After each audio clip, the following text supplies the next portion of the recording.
श्री संजय सिंह जी।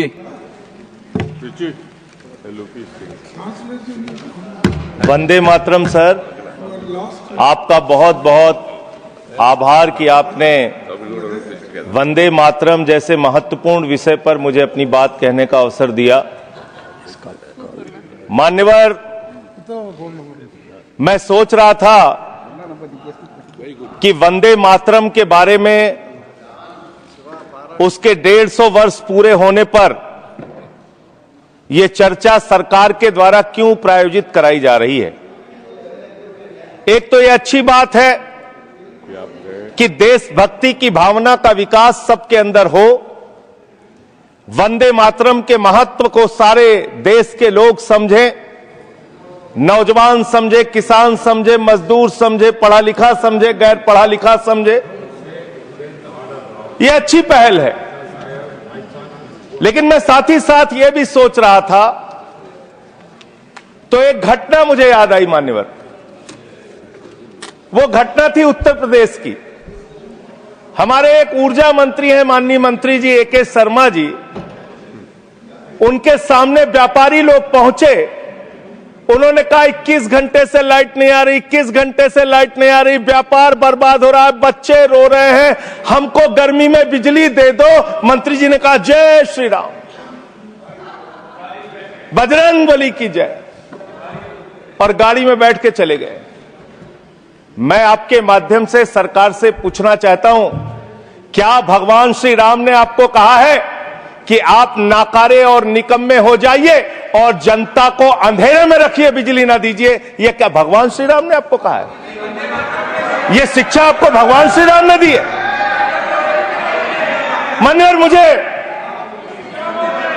वंदे मातरम आम आदमी पार्टी की रैलियों में, आम आदमी पार्टी की सभाओं में जब भारत माता की जय और वंदे मातरम जोर जोर से लगाए जाते हैं। किसी दिन लगाने का मन हो तो आ जाना हमारी पार्टी के कार्यक्रम में, आपसे ज्यादा तेजी के साथ वहां पर वंदे मातरम लगाएंगे। सदन में भी लगाना चाहते हो लगाओ।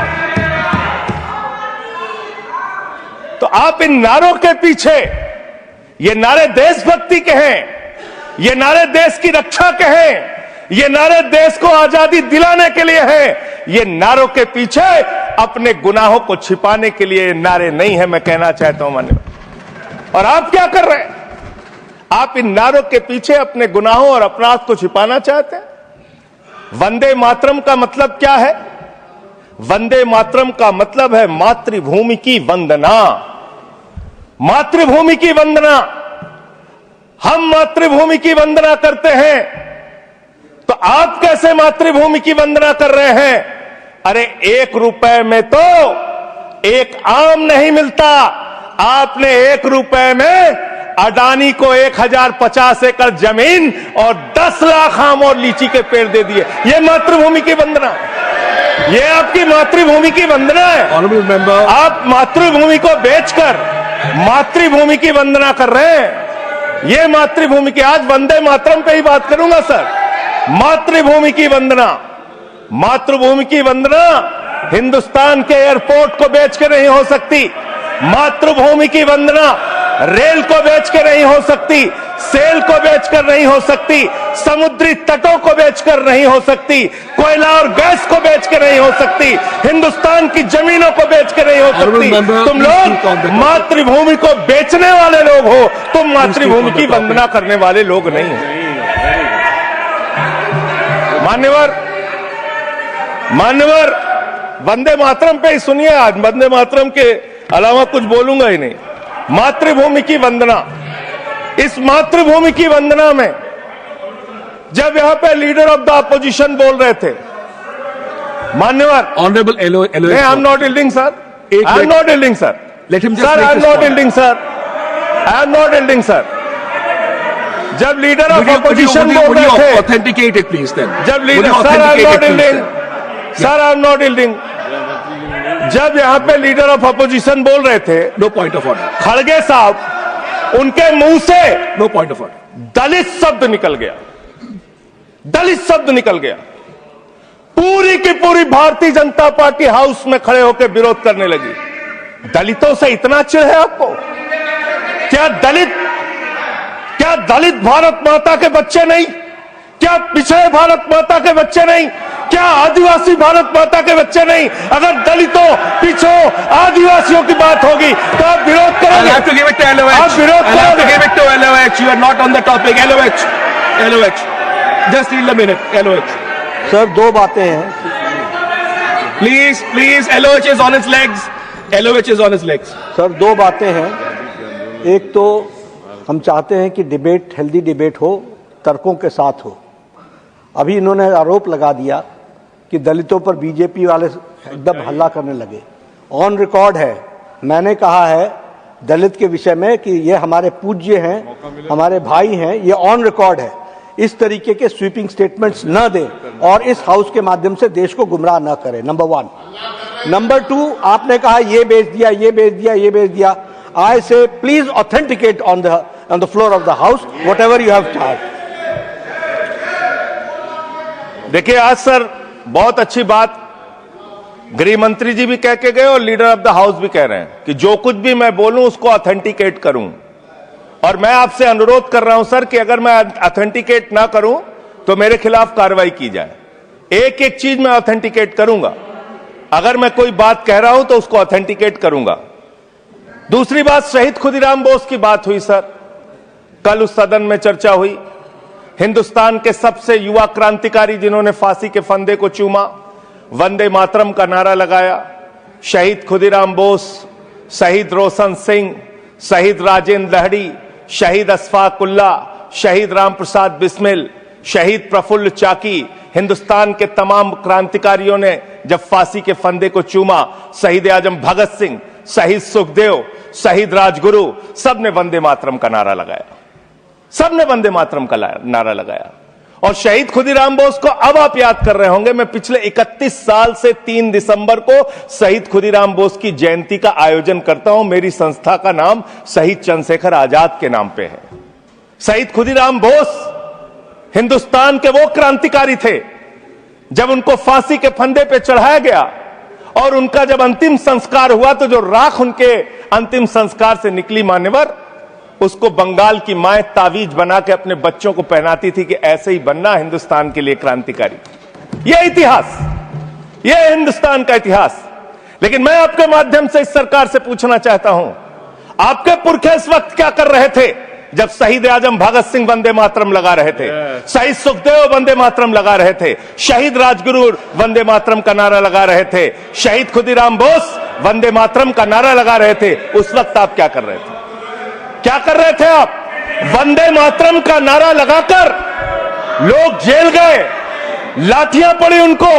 मैं आपके माध्यम से इस सरकार से पूछना चाहता हूं, आरएसएस के 4 लोगों का नाम बताओ जो वंदे मातरम नारा लगा के जेल गए, उनका नाम बताओ आप। 4 लोगों का नाम बताओ आप, अपने 4 पुरखों का नाम आप बताओ। आप नहीं बता सकते क्योंकि आजादी के आंदोलन में आपका कोई इतिहास नहीं। आजादी के आंदोलन में आपका कोई इतिहास नहीं, यही आपकी कुंठा है। तो इसलिए कभी आप कहते हो सरदार वल्लभ भाई पटेल आपके हैं। अरे भैया, सरदार वल्लभ भाई पटेल ने आरएसएस के ऊपर बैन लगाया था, यह रिकॉर्डेड हिस्ट्री है। और जब 18 महीने जेल में रखा गया आरएसएस के लोगों को राष्ट्रपिता महात्मा गांधी की हत्या के अपराध में, जब उनको छोड़ा गया, बैन हटाया गया, तो उसमें शर्त लगाई कि आप राष्ट्रीय ध्वज को मानेंगे, यानी कि आप तिरंगे झंडे को भी नहीं मानते थे। आपने 52 साल तक हिंदुस्तान का तिरंगा झंडा आरएसएस के मुख्यालय पे नहीं फहराया सर, नहीं फहराया। और 3 लोगों ने आरएसएस के मुख्यालय पर जब ये झंडा फहराया, उन तीनों के नाम मैं पढ़ रहा हूं, विजय, उन्मत, दिलीप, इन तीनों लोगों के खिलाफ आरएसएस ने एफआईआर दर्ज कराई। किस अपराध में? कि हमारे दफ्तर में तिरंगा क्यों फहरा दिया। और कितने साल तक मुकदमा लड़े? 13 साल तक मुकदमा लड़े। यह है आपकी असलियत। आप तिरंगे का विरोध करते हैं, भारत के राष्ट्रीय ध्वज का विरोध करते हैं। जो लोग तिरंगे और राष्ट्रीय ध्वज का विरोध कर सकते हैं, वो भारत माता के सच्चे सपूत नहीं है, वो नहीं है हमारे निगाह में। और मैं आपको बताता हूं सर, ये है 28 दिसंबर 1949 का ऑर्गेनाइजर पत्र, इसको भी रखूंगा, क्योंकि आज गृह मंत्री जी और लीडर ऑफ द हाउस दोनों कह के गए रिकॉर्ड पे सारी चीजें आनी चाहिए, इसको रिकॉर्ड पे रखना चाहिए। इतिहास देश को पता चलना चाहिए किन लोगों ने देश के साथ गद्दारी की, किन लोगों ने तिरंगे का विरोध किया, किन लोगों ने राष्ट्रगान का विरोध किया। आपको ये पढ़ के सुनाना चाहता हूं, ये ऑर्गेनाइजर है, क्या लिख रहा है। What is the moral sanction behind government's choice of Jan Gana Man, except that it can be made an item of entertainment. आप राष्ट्रगान का विरोध कर रहे हैं, आप भारत के राष्ट्रगान का विरोध कर रहे हैं, आपके मुख्य पत्र में भारत के राष्ट्रगान का विरोध लिखा गया है।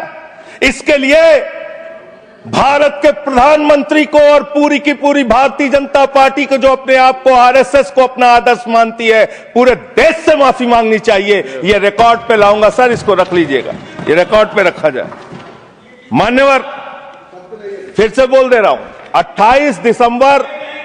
28 दिसंबर 1949 ऑर्गेनाइजर अखबार जो आरएसएस का मुख्य पत्र है, और इस आरएसएस के मुख्य पत्र में फिर से लिख दे रहा हूं, फिर से पढ़ दे रहा हूं क्या लिखा हुआ है। What is the moral sanction behind government's choice of Jan Gana Man? Unnecessarily it will get provoked. It can be made an item of entertainment. Please continue. ये लिखा Sanjay ji unnecessarily provoke. Continue. अच्छा सर, मैं आपसे ये कहना चाहता हूं कि आपने तिरंगे का विरोध किया, राष्ट्रगान का विरोध किया, वंदे मातरम आपने लगाया नहीं कभी, कोई आपका व्यक्ति देश की आजादी के आंदोलन में जेल नहीं गया, कभी आपने कोई देश के लिए, हमारे यहां अवधि में कहावत है, नाखून कटाए कि शहीद ना बना भैया।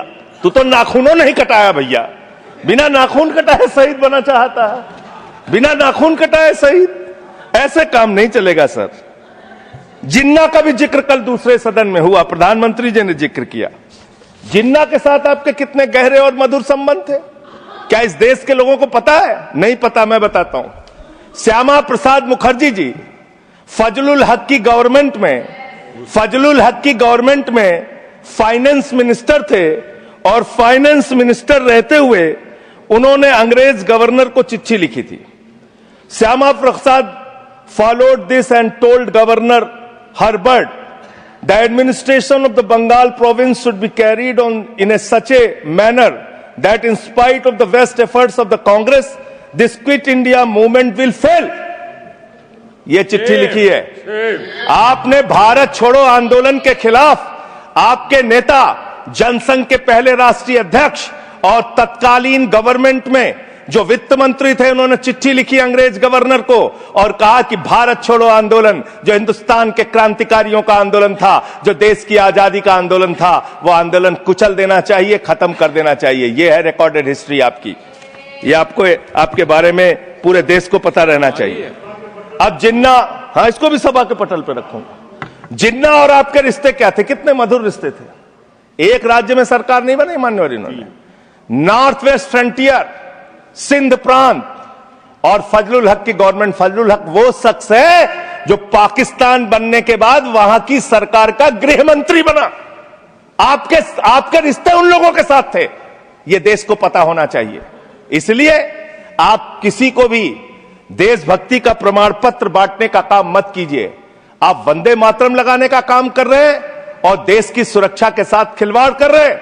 आप भारत की सेना को 4 साल के अग्निवीर पे लेके आ गए, जो हिंदुस्तान की सीमा की सुरक्षा करने वाले हैं, जो वंदे मातरम का नारा लगाते हैं हमारे जवान, हमारे सैनिक, जो -50 डिग्री टेम्परेचर में सियाचिन में और +50 डिग्री टेम्परेचर में जैसलमेर में भारत की सीमाओं की रक्षा करते हैं, इस मातृभूमि की रक्षा करते हैं। उनके पीठ में छुरा मारने का काम आपने किया, उनकी नौकरी 4 साल की कर दी अग्निवीर की। आपको मातृभूमि से प्यार है, आप देशभक्ति की बात करेंगे, आप देशभक्ति की बात कर रहे हैं। अरे मैंने साइकिल चोर सुना था, लॉकेट चोर सुना था, स्कूटर चोर सुना था, मैंने सुना था तमाम तरह के चोर होते हैं। आप लोग तो वोट चोर निकल गए हिंदुस्तान के अंदर। वोट चोर, 3 करोड़ वोट उत्तर प्रदेश में 3 करोड़ वोट की चोरी करने जा रहे हैं। कल की मीटिंग में पता चला 17.5% वोट उत्तर प्रदेश में काटे जाएंगे। आप ये कर रहे हैं, ऐसे लोकतंत्र को मजबूत करेंगे? ऐसे आप मातृभूमि की सेवा करेंगे? ऐसे आप मातृभूमि की वंदना करेंगे? मान्यवर, मैं आप लोगों से सिर्फ इतना कहना चाहता हूं मान्यवर, आपके माध्यम से, कि हमने फिल्मों में सीन देखी है, डाकू लोग आते हैं, जय भवानी जय भवानी जय भवानी कह के, और वो गांव का गांव लूट के चले जाते हैं। जय भवानी कह के गांव का गांव लूट के चले जाते हैं। हम इस देश के अंदर किसी भी सरकार को वंदे मातरम और भारत माता की जय लगाकर देश को लूटने की इजाजत नहीं देंगे।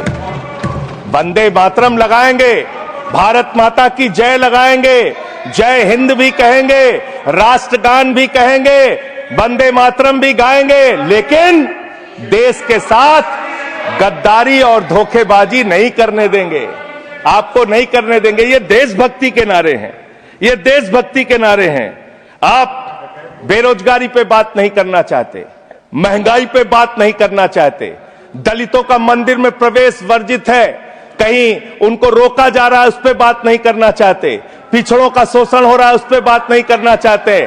आपने मातृभूमि की सेवा यह की है कि आज हिंदुस्तान के ऊपर 200 लाख करोड़ रुपए का कर्जा है, 200 लाख करोड़ रुपए का कर्जा। आपने हिंदुस्तान को आज इस स्तर पे पहुंचाने का काम किया है। और दूसरी बात मैं पूछना चाहता हूं आपके माध्यम से मान्यवर, इस देश में मजदूर भी हैं, किसान भी हैं, आदिवासी भी हैं, दलित भी हैं, पिछड़े भी हैं, सवर्ण भी हैं, सब में अनपढ़ है, सब में भारी संख्या है जो पढ़े लिखे नहीं है, जिनको संस्कृत का ज्ञान नहीं है, जो नहीं पढ़ सकते वंदे मातरम। तो आप उनको कह रहे हैं कि वो देशभक्त नहीं है। मैं आपके माध्यम से कहना चाहता हूं, वो देश को लूटने वाले अडानी जैसे पूंजीपतियों से ज्यादा बड़े देशभक्त हैं, जो अपने बच्चों के लिए श्रम करते हैं, मजदूरी करते हैं, कुली का काम करते हैं और अपने बच्चों का पेट भी पालते हैं, देश की भी सेवा करते हैं। वो आपसे ज्यादा देशभक्त हैं। उनकी देशभक्ति को आप इससे चेक करने का काम मत कीजिए, इससे उससे परीक्षा करने का काम मत कीजिए। मान्यवर, मैं अंत में एक और बयान आया, उसका जिक्र करके अपनी बात को खत्म करूंगा। अभी SIR की प्रक्रिया के तहत उत्तर प्रदेश के मुख्यमंत्री ने कहा कि डिटेंशन सेंटर बनाए जाएंगे। 80 लाख लोगों के वोट आपने बिहार में काट दिए, वहां कितने घुसपैठिए मिले आपको? अरे भाई, ये भी मातृभूमि की बात हो रही है। आप लोग चाहते हैं बांग्लादेशी यहां पे आ जाएं, मातृभूमि को सुरक्षा को खतरा हो जाए? आपको तो चिंता वही है ना, वही तो बात कर रहा हूं। कितने बांग्लादेशी घुसपैठिया मिले? कितने बांग्लादेशी घुसपैठिया मिले? कितने बांग्लादेशी घुसपैठिया मिले? मात्र 315, जिसमें नेपाल के बाकी लोग सिर्फ 78 मुसलमान मिले। वहां 80 लाख लोगों के आपने वोट काट दिए। अब आप कह रहे हैं उनको डिटेंशन सेंटर में रखेंगे। उनको डिटेंशन सेंटर में आप रखेंगे जो हिंदू हैं, जिनके जो पूर्व IAS हैं। आप इस देश का सिर्फ माहौल बिगाड़ना चाहते हैं। आप इस देश को सिर्फ नकली नारों के पीछे सिर्फ आप अपने आप को छिपाना चाहते हैं। वंदे मातरम देशभक्ति का नारा है, भारत माता की जय देशभक्ति का। हां, दिल्ली में तो काटोगे ही आप, ठीक ही कह रहे हो, पहले से ही नियत बता दिया। दिल्ली की हालत तो कर दी आपने। अरे इसमें क्या लिखा हुआ है? इसमें क्या लिखा हुआ है? सुजलाम सुफलाम, सुजलाम सुफलाम, शुद्ध जल शुद्ध फल और मधुर वाणी। मधुर वाणी, मधुर वाणी कौन बोल रहा है? देश के प्रधानमंत्री मधुर वाणी बोल रहे हैं। मुजरा जैसे शब्दों, अरे भाई, इसी वंदे मातरम की सेकंड्स रह गए सर, वंदे मातरम की तो बात कर रहा हूं। हमारे पास और टाइम है सर, टाइम है सर। सर, मधुर वाणी, मधुर वाणी, मधुर वाणी। सर, जहरीली हवा और जहरीला पानी दिल्ली में दे रहे हैं। हमारे पूर्वांचल के भाइयों के ऊपर बुलडोजर चला रहे हैं। सर, मेरे टाइम में से काट लीजिएगा, पार्टी टाइम में से काट लीजिएगा, प्लीज, पार्टी टाइम में से काट लीजिएगा। सर, हमारी पार्टी का टाइम 24 मिनट है। प्लीज 1 सेकेंड दिल्ली को Sanjay ji 1 second honourable members 1 second शांत हो जाओ। माननीय संजय जी कंक्लूड करिए, आपका समय खत्म हो रहा है। सर 24 मिनट मेरा टाइम है। प्लीज मैं अपने माननीय time- Neeraj ji please he is concluding please conclude 10 second sir, please conclude, आपका समय समाप्त हो गया। सर मेरी पार्टी का समय 24 मिनट है। ठीक है, मेरी पार्टी का समय 24 मिनट है। और कोई स्पीकर नहीं है आपके? स्पीकर एक और है, उनमें से आप काट लीजिएगा समय। मैं कह रहा हूं Conclude. ना, हाँ ये हमारा अधिकार है, पार्टी का अधिकार है। तो मान्यवर 10 महीने में आपने दिल्ली की वो हालत कर दी, जहरीली हवा यहां पर आने लगी। दिल्ली को आपने दुनिया का सबसे प्रदूषित शहर बना दिया। बच्चों शांत हो जाओ, बच्चों शांत, बच्चों हल्ला मत करो, शांत हो जाओ। अरे मैं एक मुख्यमंत्री इन्होंने बनाया है, कंक्लूड करिए सर एक मुख्यमंत्री बनाया इन्होंने, प्लीज खत्म कर रहा हूं। प्लीज एक मुख्यमंत्री बनाया है जिसको ये नहीं मालूम कि AQI होता क्या है, कंक्लूड करिए। वो टेम्परेचर बता रही है। ये हालत है। Thank you. तो इसलिए मैं अंत में इन्हीं लाइनों के साथ कि पहले ये तय करो कि वफादार कौन है। ये वक्त तय करेगा कि गद्दार कौन है। ये वक्त तय करेगा कि गद्दार कौन है। पहले Thank ये you. तय करो Thank कि you. वफादार कौन है। ये वक्त तय करेगा कि गद्दार कौन है। वंदे Thank you. वंदे थैंक यू वंदे वंदे वंदे वंदे वंदे वंदे। कोई बीजेपी वाला वंदे मातरम नहीं लगाया।